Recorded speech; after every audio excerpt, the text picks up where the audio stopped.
Tout d'abord, merci de votre présence. Vous êtes en nombre et c'est ce qu'on souhaitait, ce qu'on attendait. Je remercie plus particulièrement Monsieur Mathieu Devriante, qui est le représentant du sous-préfet excusé. Je remercie aussi de sa présence Alain Richard, sénateur, ancien ministre. Cécile Rilhac, députée. Yannick Boédek, maire de Cormeilles, conseiller départemental et président du Val-Parisis. Laetitia Boisseau, conseillère départementale. Jean-Michel Ruiz, conseiller régional. Gérard Lambert-Motte, maire du Plessis-Bouchard et conseiller départemental. Bernard Tailly, maire de Frépillon, président du SMAP. Jean-Noël Carpentier, maire de Montigny. Françoise Norman, maire de Beauchamp. Maurice Chevigny, maire de La Frette-sur-Seine. Anthony Clémenti, commissaire de police de Cergy-Pontoise. Christelle Moalic, commissaire de police d'Herblay. Je crois que j'ai dû oublier Jean-Christophe Poulet. Merci de me l'indiquer. Excuse-moi, Jean-Christophe. Tu es bien là. Je dois excuser Marie-Christine Cavecci, qui effectivement a l'habitude de venir aux vœux, mais qui cette année a d'autres obligations et n'a pas pu se rendre disponible. Alors tout d'abord, selon la tradition bien républicaine, je vous souhaite à toutes et à tous une très belle année 2020. S'il suffisait de changer d'année pour que tout rentre dans l'ordre et que tous les problèmes soient résolus, ce serait sûrement le plus beau cadeau que je pourrais vous offrir. Dans une société qui doute d'elle-même, qui peine à reconnaître ses atouts, qui se fracture avec des gagnants et des perdants, dans laquelle on se met à construire des murs pour se protéger, j'entends vos attentes et vos souhaits bien différents. Pour les uns, c'est retrouver une dignité humaine après de longs mois de chômage. Pour d'autres, c'est une meilleure santé pour mieux appréhender le bonheur de vivre. Pour les plus jeunes, c'est un horizon moins bouché qui leur permette de vivre leurs rêves. Et pour d'autres un peu plus chanceux, c'est de pouvoir continuer de vivre dignement au sein d'une famille épanouie.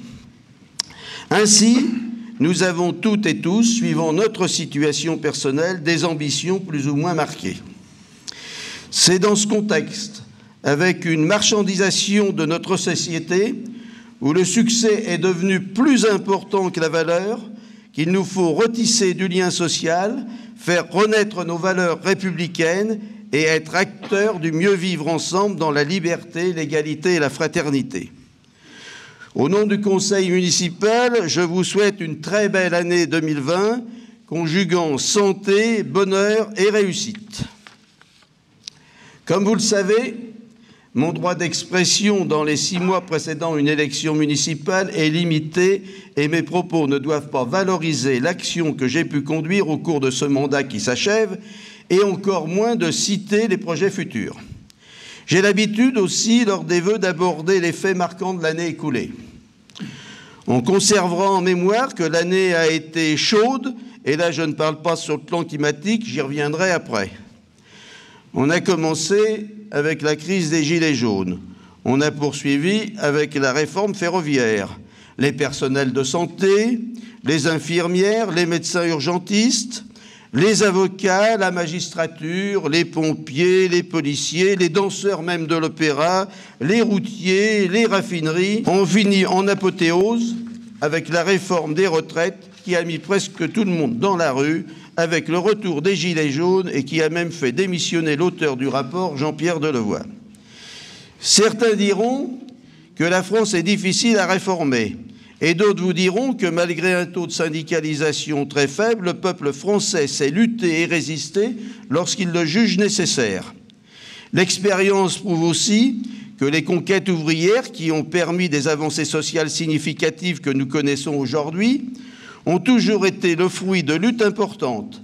Le Front populaire en 1936, les congés payés, le gouvernement du Conseil national de la résistance en 1945, la sécurité sociale, la retraite, le droit de vote des femmes.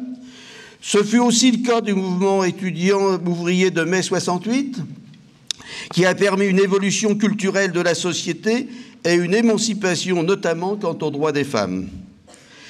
Alors que les résultats économiques sont bons, que les profits explosent et entraînent à la hausse les dividendes servis aux actionnaires, comment faire accepter aux salariés modestes, dont pour certains leur salaire ne leur permet pas de vivre décemment, d'accepter sans fin encore de nouveaux sacrifices?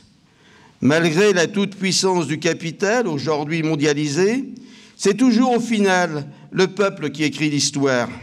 Cela est véritable sur l'ensemble de la planète, mais trop souvent après des milliers, voire des millions de vies perdues. Les élus ont aussi fait entendre leur voix. Le Congrès des maires de France a en effet mis en exergue le désarroi des maires devant le désengagement continuel de l'État, les transferts de charges qui deviennent insupportables et les menaces qui pèsent sur l'ensemble de nos ressources. Après la suppression de la taxe professionnelle et maintenant de la taxe d'habitation, les conseils municipaux ne disposent plus que du foncier bâti comme variable d'ajustement. L'État veut les contraindre à diminuer la dépense publique, traduisez le service rendu à la population. Il est même question maintenant de supprimer la CFE et la CVAE, impôts économiques perçus par les agglos. Les premières victimes seront bien évidemment les petites villes, invitées par l'exécutif, comme on dit maintenant. Vous avez remarqué, on ne parle plus de l'État, on ne parle plus du gouvernement, on parle de l'exécutif. Et l'exécutif invite les petites villes à fusionner. J'ai toujours été un ardent défendeur des petites villes. Et je l'indique, on est toujours la petite ville de quelqu'un. Parce que je pense que c'est là que s'exerce la citoyenneté, au plus près du citoyen. Le maire y incarne auprès de ses administrés le pouvoir accessible. La représentation proportionnelle obligatoire au sein des établissements publics de coopération intercommunale a considérablement affaibli la place des petites villes au sein des conseils et des bureaux. Il ne serait pas sain pour l'avenir que les grandes villes se servent de leur domination numérique pour imposer des dispositifs qui ne respecteraient pas une égalité de traitement. Certains voient peut-être de quoi je veux parler. Ne me demandez pas d'approuver ce que ma conscience condamne. Et Albert Einstein ajoutait « même si c'est l'État qui te le demande ». Je ne suis pas Albert Einstein, donc je m'en tiendrai à la première partie de la phrase. Je suis personnellement attaché à la survie des petites villes qui ont fait depuis la Révolution française l'histoire de notre pays. Elles ont été un lieu de résistance au pouvoir central, un lieu de combat pour conserver là une école, là un bureau de poste. Elles sont aussi un amortisseur social important dans la crise que nous traversons. L'exécutif s'est souvent servi des maires médiateurs pour résoudre les crises, que ce soit celle des banlieues ou plus récemment celle des Gilets jaunes. Foyer de démocratie et de citoyenneté, elle crée du lien social et joue un rôle irremplaçable auprès des populations. Les maires et les conseillers municipaux, et particulièrement ceux des petites villes omniprésents auprès de leur population, font que la commune reste l'institution la plus respectée par nos concitoyens. Celle-ci recueille un courant de sympathie et d'estime inégalable. Parmi les personnalités de l'année 2019, comment ne pas retenir la mine grave de Greta Thunberg, élue personnalité de l'année par le magazine Times. Elle incarne parfaitement cette préoccupation, mais aussi la mobilisation mondiale des jeunes pour la cause environnementale. L'activiste suédoise, 30 ans après la génération SIDA, a créé en quelques mois la génération Climat. À 17 ans, depuis le 3 janvier, elle devient l'égérie de la lutte contre le changement climatique, instrumentalisée peut-être, mais ce qui est important, c'est qu'elle a remué les consciences avec un discours cinglant, dénonçant l'inaction des puissants de la planète face au changement climatique. L'année 2019 a été la deuxième année la plus chaude dans le monde. Et la double injustice fait que ce sont les populations les plus pauvres, celles qui consomment le moins, qui en sont les premières victimes. Est-il soutenable que 10% des habitants les plus riches de la planète concentrent 40% des revenus mondiaux et soient à l'origine de 50% des émissions de gaz à effet de serre? Lutter contre les gaz à effet de serre, c'est s'opposer au déboisement et soutenir la plantation de nouvelles forêts. Je n'insiste pas. C'est aussi changer nos modes de vie. Comment ne pas prendre conscience de ce qui est en train de se passer sous nos yeux? Tout au long de l'année, on parle de cyclones de plus en plus violents, d'inondations à répétition, de feux de forêt gigantesques. On peut légitimement se poser la question, à quoi servent toutes les conférences, les COP, les résolutions qui en découlent, souvent ambitieuses, si elles ne sont pas suivies d'effets? On classe certains produits cancérigènes, mais on continue de les utiliser sans prévoir quand et comment on les arrêtera. Je citerai l'exemple du glyphosate. L'arrêté que j'avais pris en interdisant l'usage à proximité des écoles, centres de loisirs ou habitations a été suspendu par le tribunal administratif. Notez qu'il n'a pas été annulé, il a été suspendu.